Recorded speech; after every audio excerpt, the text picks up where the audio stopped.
Hello, master ക്ലാസ്സിലേക്ക് ഏവർക്കും സ്വാഗതം. കഴിഞ്ഞ വീഡിയോ നിങ്ങൾ കണ്ടില്ല എന്നുണ്ടെങ്കിൽ മുകളിൽ കാണുന്ന ഐ ബട്ടണിലൂടെയോ അല്ലെങ്കിൽ താഴെ ഡിസ്ക്രിപ്ഷൻ ബോക്സിലോ ഞാൻ ലിങ്ക് കൊടുക്കുന്നുണ്ട്. അതുവഴി നിങ്ങൾ ആ വീഡിയോ ഫുള്ളായിട്ട് കാണുക. അപ്പോൾ ഞാൻ ഫുള്ള് ലൈറ്റ് റൂം എങ്ങനെ ചെയ്യുന്നുള്ള ഫുൾ ഡീറ്റെയിൽ അതിൽ കൊടുത്തിട്ടുണ്ട്. അപ്പോൾ അത് കണ്ടതിന് ശേഷം ഇത് കാണുക. ഒന്ന് കുറച്ചുകൂടെ എളുപ്പമായിരിക്കും. അപ്പോൾ കുറേ പേര് എനിക്ക് മെസ്സേജ് ചെയ്തിട്ടുണ്ടായിരുന്നു. അതായത് ഇതിൻ്റെ അകത്ത് പ്രീസെറ്റ് എങ്ങനെ, മറ്റുള്ളവരുടെ പ്രീസെറ്റ് എങ്ങനെ നമുക്ക് ഡൗൺലോഡ് ചെയ്ത് ഇതിൻ്റെ അകത്ത് ഇൻസ്റ്റാൾ ചെയ്യാം, അതുപോലെ തന്നെ നമ്മളൊരു പ്രീസെറ്റ് എങ്ങനെ മറ്റുള്ളവർക്ക് സെൻഡ് ചെയ്ത് കൊടുക്കാമെന്ന്. അപ്പോൾ അതാണ് ഇന്നത്തെ ക്ലാസ്സിൽ നോക്കാൻ പോകുന്നത്. അപ്പോൾ നമുക്ക് സ്റ്റാർട്ട് ചെയ്യാം. ഞാൻ ഇതിൻ്റെ ഒരു പടം ഇമ്പോർട്ട് ചെയ്തിട്ടുണ്ട്. പിന്നെ അഡ്ജസ്റ്റ്മെൻറ്റ് ഇന്ന പടത്തിന് കൊടുക്കണമെന്നില്ല. നമുക്ക് വേണ്ടത് നമ്മുടെ പിക്ചർ അടിപൊളിയാക്കി എടുക്കുക എന്നുള്ളതാണ്. അപ്പോൾ അതിന് നിങ്ങൾക്ക് എന്തൊക്കെ അഡ്ജസ്റ്റ്മെൻറ്റ് കൊടുക്കാൻ പറ്റുമോ അതൊക്കെ കൊടുത്ത് നോക്കുക. ഓരോ പിക്ചറും ഡിഫറൻറ്റ് സെറ്റിങ്സിലെ ലൈറ്റിങ്ങിലും ഒക്കെ എടുത്തേക്കുന്ന പിക്ചറുകളാണ്. അപ്പോൾ എല്ലാത്തിനും ഈ പ്രീസെറ്റ് കൊടുത്തു കഴിഞ്ഞാൽ കറക്റ്റായിട്ട് അപ്ലൈ ആവണമെന്നൊന്നുമില്ല. അപ്പം നമ്മൾ ചെയ്ത് പഠിക്കുക, കുറേ പ്രാക്ടീസ് ചെയ്യുക. പ്രീസെറ്റ് നമ്മൾ ഉപയോഗിക്കുന്നതുകൊണ്ടുള്ള ഗുണമെന്ന് വെച്ച് കഴിഞ്ഞാൽ ഇപ്പോൾ ബേസിക് ആയിട്ടുള്ള സെറ്റിങ്സ്, ബ്രൈറ്റ്നസ്, കോൺട്രാസ്റ്റ്, ഷാഡോസ്, ഇതെല്ലാ പിക്ചറും നമ്മൾ അഡ്ജസ്റ്റ് ചെയ്യുന്നതാണ്. അപ്പോൾ അത് പെട്ടെന്ന് തന്നെ അപ്ലൈ ചെയ്യാൻ പറ്റും.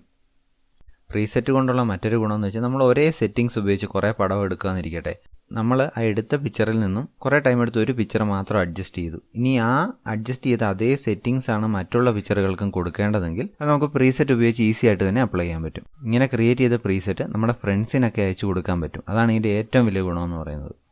അപ്പോൾ ഇവിടെ ഇമ്പോർട്ട് ചെയ്തേക്കുന്ന പിക്ചറിൽ നമുക്ക് ഞാൻ നേരത്തെ പറഞ്ഞ പോലെ ബേസിക് ആയ അഡ്ജസ്റ്റ്മെൻറ്റ്, ബ്രൈറ്റ്നസ്, കോൺട്രാസ്റ്റ്, ഷാഡോസ് അതൊന്ന് അഡ്ജസ്റ്റ് ചെയ്യാം. എന്നിട്ട് ബാക്കി നമുക്ക് ചെയ്യാം. ഈ ബ്രൈറ്റ്നസ്, കോൺട്രാസ്റ്റ് ഒക്കെ എല്ലാ പിക്ചറിനും തന്നെ നമുക്ക് അഡ്ജസ്റ്റ് ചെയ്യേണ്ടി വരുന്നതാണ്. അപ്പോൾ അത് ചെയ്ത് നോക്കാം. ഈ ബ്രൈറ്റ്നസിൻ്റെ കോൺട്രാസ്റ്റ് സെറ്റിങ്സ് എല്ലാം കിടക്കുന്നത് ലൈറ്റ് റൂമിൽ താഴെ ലൈറ്റ് എന്ന് പറയുന്ന ഓപ്ഷനാണ്. അപ്പോൾ അതാദ്യം സെലക്ട് ചെയ്യുക. ഇനി നമുക്ക് ഓരോന്നായിട്ട് അഡ്ജസ്റ്റ് ചെയ്യാം. ആദ്യം ഇച്ചിരി കോൺട്രാസ്റ്റ് അഡ്ജസ്റ്റ് ചെയ്യാം. പുതിയതായിട്ട് ഇത് കാണുന്നവർക്ക് കോൺട്രാസ്റ്റ് എന്ന് വെച്ച് കഴിഞ്ഞാൽ നമുക്ക് ബ്രൈറ്റ് ആയിട്ടുള്ള പോയിന്റുകളെ കൂടുതൽ ബ്രൈറ്റ് ആയിട്ടും ഡാർക്ക് ആയിട്ടുള്ള പോയിന്റുകളെ ഡീപ്പ് ഡാർക്കായിട്ടും അത് കാണിച്ചു തരും. നിങ്ങളിത് ചെയ്തുകൊണ്ടിരിക്കുമ്പോഴത്തേക്കും ആഫ്റ്റർ ആൻഡ് ബിഫോർ, അതായത് നേരത്തെ ഈ പിക്ചർ എങ്ങനെയായിരുന്നു, നമ്മൾ കൊടുത്ത എഫക്റ്റ് കറക്റ്റ് ആണോ എന്ന് അറിയണമെന്നുണ്ടെങ്കിൽ ആ സ്ക്രീനിലൊന്ന് ഹോൾഡ് ചെയ്ത് പിടിച്ചേച്ചാൽ മതി. നമുക്ക് after and before preview available ആകുന്നതായിരിക്കും. ഇനി ഈ പിക്ചറിൽ നമുക്ക് അടുത്തായിട്ട് ഷാഡോ അഡ്ജസ്റ്റ് ചെയ്യാം. അതിനുശേഷം ബ്ലാക്ക് എന്ന് പറയുന്ന അഡ്ജസ്റ്റ്മെൻറ്റ് കൊടുക്കാം. ഇന്ന എഫക്റ്റ് ഉപയോഗിക്കാവുന്ന റൂളൊന്നുമില്ല. നിങ്ങൾ ഓരോന്ന് അപ്ലൈ ചെയ്ത് നോക്കുക. പിക്ചർ ബ്യൂട്ടി ആയിട്ട് വരുന്നുണ്ടെങ്കിൽ അത് കൊടുക്കുക. കണ്ടോ, ഞാൻ ആ സ്ക്രീനെ ഹോൾഡ് ചെയ്ത് പിടിക്കുമ്പോൾ അതിൻ്റെ ആഫ്റ്റർ ആൻഡ് ബിഫോർ പ്രിവ്യൂ നമുക്ക് അവൈലബിൾ ആകുന്നതായിരിക്കും. ഇനി നമുക്ക് ഹൈലൈറ്റ് എന്ന് പറയുന്ന അഡ്ജസ്റ്റ്മെൻറ്റ് കൊടുക്കുക. ഹൈലൈറ്റ് ആണ് പിക്ചറിൽ കൂടുതൽ ബ്രൈറ്റ്നസ് ഉണ്ട്, അതിനെ അഡ്ജസ്റ്റ് ചെയ്യാൻ വേണ്ടിയിട്ടാണ് ഹൈലൈറ്റ് ഉപയോഗിക്കുന്നത്. ഇനി പിക്ചർ നമുക്ക് അല്പം കളർ ബൂസ്റ്റ് ചെയ്യാം. ഏത് പിക്ചർ ആണെങ്കിലും ഇച്ചിരി കളർ ബൂസ്റ്റ് ചെയ്ത് കഴിഞ്ഞാൽ നല്ല അടിപൊളിയായിരിക്കും കാണാൻ. അപ്പോൾ കളർ ബൂസ്റ്റ് ചെയ്യാം. അത് അപ്ലൈ ചെയ്യാനായിട്ട് താഴെ കാണുന്ന കളർ എന്ന് പറയുന്ന ഓപ്ഷനെ ക്ലിക്ക് ചെയ്യുക. ഞാനിപ്പോൾ ഇവിടെ അല്പം വൈബ്രൻസ് ആണ് അഡ്ജസ്റ്റ് ചെയ്യുന്നത്. ഇതിൻ്റെ എല്ലാം ഡീറ്റെയിൽഡ് വീഡിയോ ഞാൻ ഓൾറെഡി ലൈറ്റ് റൂമിൻ്റെ ചെയ്തിട്ടുണ്ട്. അപ്പോൾ നിങ്ങളത് കാണുക. അപ്പോൾ നമ്മൾ വൈബ്രൻസ് അഡ്ജസ്റ്റ് ചെയ്തപ്പോൾ കളർ നല്ലപോലെ ബൂസ്റ്റ് ആയിട്ടുണ്ട്. നിങ്ങൾ ഈ ഓരോ എഫക്റ്റ് അപ്ലൈ ചെയ്യുമ്പോഴും നിങ്ങളുടെ പിക്ചറിന് ആപ്റ്റ് ആണെങ്കിൽ മാത്രമേ അപ്ലൈ ചെയ്യാവുള്ളൂ. ഇനി നമ്മൾ ഏറ്റവും കൂടുതൽ ഉപയോഗിക്കുന്ന ഒരു ഓപ്ഷനാണ് അടുത്ത് ചെയ്യുന്നത്, മിക്സ് എന്ന് പറയുന്ന ഓപ്ഷൻ. അത് എളുപ്പമാക്കാൻ അവിടെ ടാർഗറ്റ് അഡ്ജസ്റ്റ്മെൻറ്റ് ടൂൾ എന്ന് പറയുന്ന ടൂളുണ്ട്. അതായത് ആ ഡണ്ണിൻ്റെ തൊട്ടിപ്പുറത്ത് കാണുന്നുണ്ട്, ആ ടൂളെ ക്ലിക്ക് ചെയ്യുക. ഇനി ഈ ടൂൾ ഉപയോഗിച്ച് നമ്മൾ സ്ക്രീനിൽ എവിടെ ഹോൾഡ് ചെയ്ത് ഡ്രാഗ് ചെയ്യുന്നോ അവിടുത്തെ സെറ്റിങ്സ് മാറുന്നതായിരിക്കും. ഇതിൻ്റെ ഫുൾ ഡീറ്റെയിലും ഞാൻ ഇതിനു മുമ്പ് ചെയ്ത വീഡിയോയിൽ ചെയ്തിട്ടുണ്ട്. അപ്പോൾ അത് കാണുക. ഇവിടെ ഞാൻ ഓരോ ഓപ്ഷൻസും മാറ്റി പിക്ചറിൻ്റെ ടോൺ ചേഞ്ച് ചെയ്യുകയാണ്. നിങ്ങൾ ഓരോന്ന് ചേഞ്ച് ചെയ്ത് ഓരോ എഫക്റ്റ് അപ്ലൈ ചെയ്ത് നോക്കുക. ഓരോ വ്യക്തികളും ചെയ്യുമ്പോൾ ഓരോ രീതിയിലുള്ള ടോണുകളായിരിക്കും കിട്ടുന്നത്. നിങ്ങൾക്ക് ഇഷ്ടമുള്ള രീതിയിൽ ചെയ്തെടുക്കുക.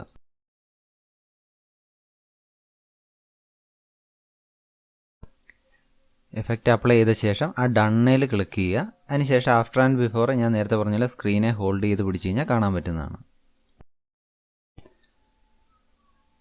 ഈ പിക്ചറിൻ്റെ എഡിറ്റിംഗ് ഞാൻ കംപ്ലീറ്റ് ചെയ്തേക്കാണ്. ഇനി ഈ പിക്ചറിൻ്റെ എഫക്റ്റ് നമുക്ക് മറ്റുള്ള പിക്ചറിലേക്ക് കോപ്പി ചെയ്യുന്നത് എങ്ങനെയാണെന്നൊക്കെ നോക്കാം.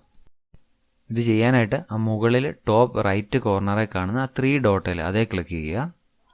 ഇനി അതിൽ കാണുന്ന ക്രിയേറ്റ് പ്രീസെറ്റ് എന്ന് പറയുന്ന ഓപ്ഷനെ ക്ലിക്ക് ചെയ്യുക. അപ്പോൾ ഇങ്ങനെ ഒരു പുതിയ സ്ക്രീൻ വരും. അപ്പോൾ നമ്മളവിടെ കൊടുത്തേക്കുന്ന എഫക്റ്റ് എന്തൊക്കെയാണെന്ന് കാണിച്ചിട്ടുണ്ട് ഓരോ ടിക്ക്. നമുക്ക് വേണ്ടാത്ത അവിടെ നിന്ന് ഓഫ് ചെയ്യാനും പറ്റും. അപ്പോൾ അതിന് നമ്മളൊരു പേര് കൊടുത്ത ശേഷം സേവ് ചെയ്യുക. സേവ് ചെയ്യാൻ വേണ്ടി ആ ടോപ്പ് റൈറ്റ് കോർണറിൽ കാണുന്ന ആ ടിക്ക് മാർക്കിൽ ക്ലിക്ക് ചെയ്യുക. ഇപ്പോൾ ഇത് നമ്മുടെ പ്രീസെറ്റ് ലൈബ്രറിയിലേക്ക് സേവ് ആയിട്ടുണ്ട്. ഇപ്പോൾ നമ്മൾ ഈ സേവ് ചെയ്ത പ്രീസെറ്റ് ഫയൽ നമ്മുടെ ഫോണിൽ ഒരു ലൊക്കേഷനിൽ സ്റ്റോർ ആയിട്ടുണ്ട്. അപ്പോൾ അത് കണ്ടുപിടിച്ചെങ്കിൽ മാത്രമേ നമുക്ക് മറ്റുള്ളവർക്ക് ഇത് ഷെയർ ചെയ്യാൻ പറ്റുള്ളൂ. എങ്കിൽ അവർക്ക് ഈ എഫക്റ്റ് അവരുടെ ഫോണിൽ അപ്ലൈ ചെയ്യാൻ പറ്റും. ഇനി ഈ പ്രീസെറ്റിൻ്റെ ഫോൾഡർ ലൊക്കേഷൻ ഞാൻ കാണിച്ചു തരാം. ആദ്യം നിങ്ങൾ ചെയ്യേണ്ടത് നിങ്ങളുടെ ഫയൽ മാനേജറിൽ നിന്ന് ഫോൺ സ്റ്റോറേജ് ഓപ്പൺ ചെയ്യുക. നെക്സ്റ്റ് ഫൈൻഡ് ചെയ്യേണ്ടത് ആൻഡ്രോയിഡ് എന്ന് പറയുന്ന ഫോൾഡറാണ്. അതിനുള്ളിൽ ഡേറ്റ എന്ന് പറയുന്നൊരു ഫോൾഡറുണ്ട്, അത് ഓപ്പൺ ചെയ്യുക. നെക്സ്റ്റ് അതിനുള്ളിൽ com.adobe.lr mobile എന്ന് പറയുന്ന ഫോൾഡറുണ്ട്, അത് ഫൈൻഡ് ചെയ്യുക. ഇനി നെക്സ്റ്റ് ഫയൽസ് എന്ന് പറയുന്ന ഫോൾഡറിനുള്ളിൽ കെറോസൽ ഡോക്യുമെൻറ്റ്സ് എന്ന് പറയുന്ന ഫോൾഡറുണ്ട്, അത് ഓപ്പൺ ചെയ്യുക. ഇനി കുറേ 0 ഫോൾഡർ നെയിം ആയിട്ടുള്ള ഒരു ഫോൾഡറുണ്ട്, അത് ഓപ്പൺ ചെയ്യുക. അതിൻ്റെ അകത്ത് പ്രൊഫൈൽ എന്ന് പറയുന്ന ഫോൾഡർ ഓപ്പൺ ചെയ്യുക.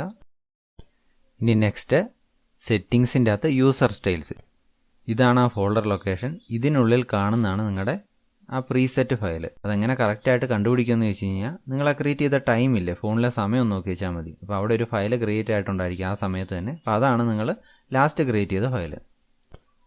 ഇവിടെ ഈ സ്ക്രീനിൽ കാണുന്ന ഫയലാണത്. അതുകൊണ്ട് ഒരു 5e 5a കുറേ നെയിം കൂട്ടി വന്നേക്കുന്നില്ല, ആ ഫയലാണ് നമ്മുടെ പ്രീസെറ്റ് ഫയൽ. ഇനി ഈ ഫയലാണ് നമ്മുടെ ഫ്രണ്ട്സിന് നമ്മൾ ഷെയർ ചെയ്ത് കൊടുക്കേണ്ടത്. അപ്പോൾ ഇത് ഇവിടുന്ന് ഷെയർ ചെയ്യുക. ഇതൊരു XMB ഫയലാണ്. ഇനി നമുക്ക് ഇതേപോലെ ഒരു ഫയൽ കിട്ടിക്കഴിഞ്ഞാൽ, XMB ഫയൽ, അതാണ് അതിൻ്റെ പ്രീസെറ്റ്. അത് കിട്ടിക്കഴിഞ്ഞാൽ നമ്മുടെ ഫോണിലെ ഇതേ ലൊക്കേഷനെ കൊണ്ടുവന്ന് ആ ഫയൽ സേവ് ചെയ്തെങ്കിൽ മാത്രമേ അത് കിട്ടുള്ളൂ. ഇപ്പോൾ ഈ സ്ക്രീനിൽ കാണുന്നതാണ് ആ ഫോൾഡർ ലൊക്കേഷൻ. അപ്പോൾ അത് ഒന്നുകൂടെ നോക്കുക, കറക്റ്റായിട്ട് കൊണ്ട് പേസ്റ്റ് ചെയ്യുക. അപ്പോൾ ആ പ്രീസെറ്റ് അപ്ലൈ ചെയ്ത് നോക്കാൻ വേണ്ടിയിട്ട് ഞാൻ മറ്റൊരു പിക്ചർ ഓപ്പൺ ചെയ്തിട്ടുണ്ട്. ഇനി ചെയ്യേണ്ട അടുത്ത് താഴെ കാണുന്ന ആ പ്രീസെറ്റ് എന്ന് പറയുന്ന ഓപ്ഷനെ ക്ലിക്ക് ചെയ്യുക. അപ്പോൾ അതുകൊണ്ട് കളർ എന്ന് പറഞ്ഞ് കാണിക്കും. അപ്പോൾ നമ്മൾ ചെയ്ത കളർ അവിടെ വന്നിട്ടുണ്ട്. നമ്മൾ ചെയ്ത പ്രീസെറ്റ് കാണണമെന്നുണ്ടെങ്കിൽ ആ യൂസർ പ്രീസെറ്റ് എന്നുള്ള ആ ബട്ടനെ ക്ലിക്ക് ചെയ്യുക. അപ്പോൾ ഒരു ലിസ്റ്റ് വരുന്നതായിരിക്കും. അപ്പോൾ അതിൻ്റെ ഏറ്റവും താഴെ കണ്ടോ യൂസർ പ്രീസെറ്റ് എന്ന് പറഞ്ഞ്, അവിടെയാണ് നമ്മൾ ചെയ്തേക്കുന്ന പ്രീസെറ്റ് ലിസ്റ്റ് ചെയ്ത് കിടക്കുന്നത്. ഇനി ഇതിലേക്ക് ഇമ്പോർട്ട് ചെയ്യുന്ന ഓരോ പിക്ചറിനും നമുക്ക് ഈ പ്രീസെറ്റ് അപ്ലൈ ചെയ്യാൻ പറ്റുന്നതാണ്. ഇനി അടുത്ത രണ്ടാമത്തെ രീതിയാണ്. ഇതിപ്പോൾ ഒന്നാമത്തെ രീതി വളരെ സിമ്പിളാണ്. രണ്ടാമത്തെ രീതി എന്ന് പറഞ്ഞു കഴിഞ്ഞാൽ ഇതിനെ DNG ഫയലായിട്ട് സേവ് ചെയ്യുക. എന്നിട്ട് നമ്മൾ ഈ ഫയൽ സഹിതമാണ് അവർക്ക് അയച്ചു കൊടുക്കുന്നത്. അപ്പോൾ അതെങ്ങനെയാണെന്ന് നമുക്ക് നോക്കാം. ഇനി ഇത് ചെയ്യാനായിട്ട് മുകളിലത്തെ ഷെയർ ബട്ടനെ ക്ലിക്ക് ചെയ്യുക. നമ്മൾ സേവ് ചെയ്യത്തില്ല, അതുപോലെ തന്നെ ഷെയർ ബട്ടനെ ക്ലിക്ക് ചെയ്യുക. ഇനി ഏറ്റവും താഴെ കാണുന്ന എക്സ്പോർട്ട് ആസ് എന്ന് പറയുന്ന ഓപ്ഷനില്ലേ, അതേ ക്ലിക്ക് ചെയ്യുക. ഇനി ആ ഫയൽ ടൈപ്പ് എന്ന് കാണുന്ന സ്ഥലത്ത് JPG മാറ്റി DNG എന്ന് പറയുന്ന ഫോർമാറ്റിലേക്ക് ചേഞ്ച് ചെയ്യുക. DNG എന്ന് പറഞ്ഞാൽ ഒരു റോ ഫോർമാറ്റാണ്. റോ എന്താണെന്ന് പറയുകയാണെങ്കിൽ ഇപ്പോൾ ഇതിൻ്റെ അകത്ത് നമ്മൾ ആ പിക്ചറിന് കൊടുത്തേക്കുന്ന എഫക്റ്റ് എല്ലാം ഒരു ഡേറ്റ ആയിട്ടുണ്ട്, അതിനാണ് റോ എന്ന് പറയുന്നത്. നമ്മളിപ്പോൾ ഈ പിക്ചർ സേവ് ചെയ്തപ്പം റോ ആയതുകൊണ്ട് പിക്ചർ മാത്രമല്ല സേവ് ചെയ്തേക്കുന്നത്, നമ്മൾ കൊടുത്ത എഫക്റ്റുകളുടെ ഡേറ്റാസും അതിൻ്റെ കൂടെ സേവ് ആയിട്ടുണ്ട്. അപ്പോൾ ഇത് മറ്റൊരാൾക്ക് സെൻഡ് ചെയ്ത് കൊടുത്തു കഴിഞ്ഞാൽ അവർക്ക് ഈസി ആയിട്ട് ഈ എഫക്റ്റ് കോപ്പി ചെയ്തെടുക്കാനും പറ്റും, അത് റീഎഡിറ്റ് ചെയ്യാനും പറ്റും.